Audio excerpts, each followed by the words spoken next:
I found this very interesting website that the Mormon Church put out about same-sex attraction. Now, there's good news and bad news.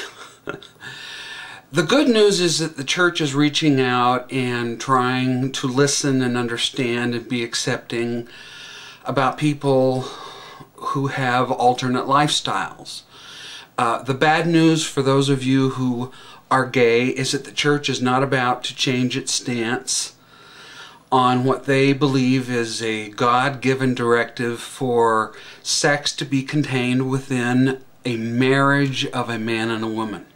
I went to BYU and I was in the theater department, and after that I lived in New York City for a number of years and pursued theater there, and I have been around gay people all my life. As a matter of fact, I will say to you that I had a best friend who was gay, and he killed himself. When I was in New York City, one of the pastors there said that there were so many gay Mormons that he could actually create a whole congregation of nothing but gay Mormons. So it is something that is in our church, and it is something that the leadership is addressing. And for that, I think they're inspired, and they're loving, and they're kind, and they are Christ-like. I've been involved in an organization called the Mankind Project. I was their editor for a couple years. And the goal of the Mankind Project is to use ancient Native American ritual and psychological ideas from Carl Jung in the development of the masculine psyche. Robert Moore wrote a book called Dr. Moore, King, Warrior, Magician, Lover, which is about the development of the masculine essence of someone. And there are so many men who have never had a chance to experience that. And so the Mankind Project's goal, and they do an initiation on a weekend, is to give men a taste of that sacred masculine that they've never experienced before for whatever reasons. Now, Jung intimates that homosexuality is a lack of development in the psyche. And there is a group out there that I helped out one weekend doing some what you might call processing. It's called People Can Change, and it's involved in the reparative therapy movement, which I think is illegal now in California. But the reason that I got involved with this organization is that the Mankind Project didn't simply accept gay people, they promoted it. And so when there were people who were ambivalent about their sexuality or confused, and they came on one of the MKP weekends, the leaders there would just step up and say, if you question who you are sexually, well, then you're just gay. And there was no choice, no room left for the person to decide for themselves. And this particular reparative therapy weekend that I went on, there were Orthodox Jews.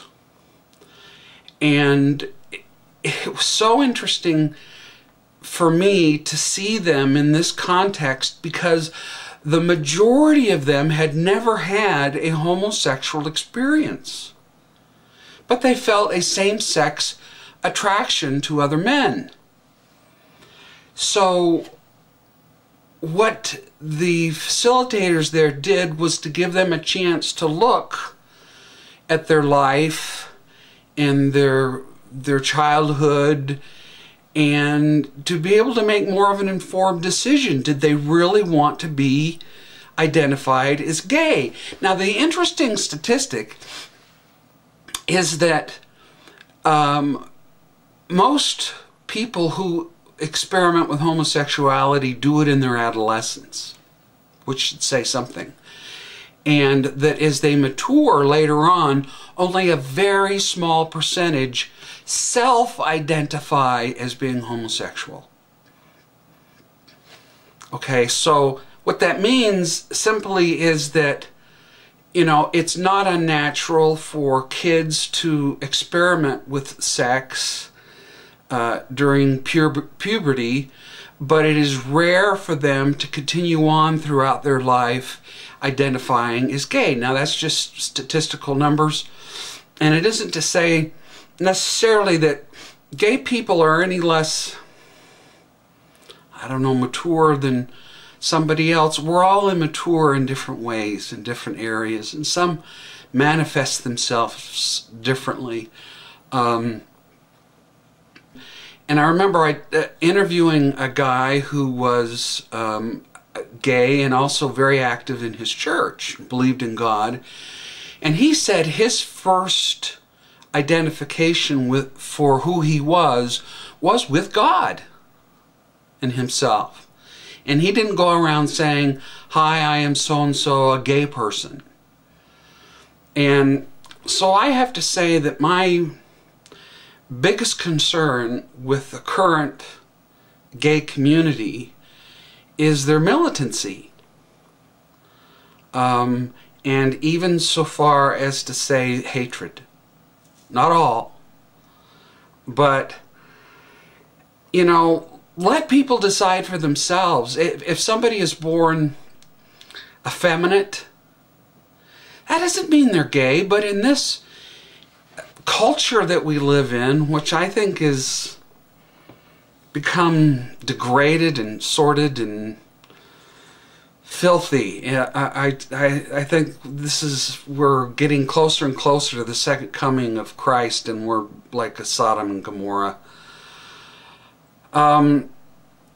If it wasn't hammered so much, you know, especially with the kids, I mean, going into elementary schools and, you know, try to educate the kids on what homosexuality is to help them, to me is propaganda. I've been in the media business all my life. So I'm with the church in saying I don't understand all the particulars about how people are born and what their attractions are. And I do think that people should be able to talk to one another about it and not be ostracized, and that the LDS Church and its congregations have a lot to learn. And yet I'm not going to apologize for the church's stance. Most of the gay people that I know would choose not to be gay. And it isn't just because of society. They're unhappy. And ultimately, I think many of them want to have families. You know, I have my own issues, yet I'm still worthy to go to the temple. I'm different than a lot of people at church, and sometimes it's hard for me to go because I'm different. But I'm not going to use that as an excuse to not participate in what I believe to be the Lord's church. And there are a lot of things where I have to just discipline myself. I have to steel my will so that I can participate in the grace of Christ, who I believe is accepting of all people. And we're all children of God. And yet I believe that there are some things that lead to happiness and some pathways that lead to great unhappiness. And even though I am willing to have dialogue with people, I'm not willing to tolerate the kind of bashing that people want to do against the church because of this issue.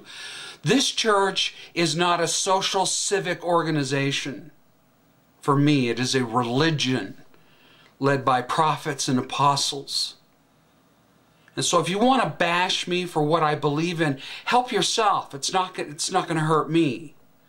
Now, if you want to have a discussion about the struggles and strifes of those who are gay and who are trying to fit into society, I understand that. I mean, I've never struggled with same-sex attraction, but I've been thought of as being too sensitive, and I've had people who have thought I was gay.